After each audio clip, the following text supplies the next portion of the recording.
daha çox olur və həmin nahiyədə yerləşmiş insanın özünə məxsus olan xüsusi növ bakteriyalar tərəfindən bu həmin yağ və zolalar parçalanır və nəticədə o insana spesifik, xas olan qoxu ortaya çıxır.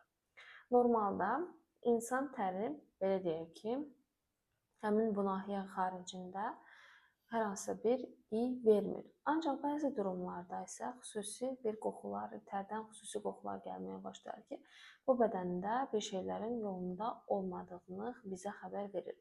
Məsələn, əgər bir şəxsin tər qoxusu, meyvəmsi və yaxud da şirin tamlarda olarsa, yəni biz bu qoxu ilə həmin tamı hiss ediriksə, bu şəxsdə çox güman ki, şəkərli diabet xəstəliyinin ağırlaşmalarından biri baş verir.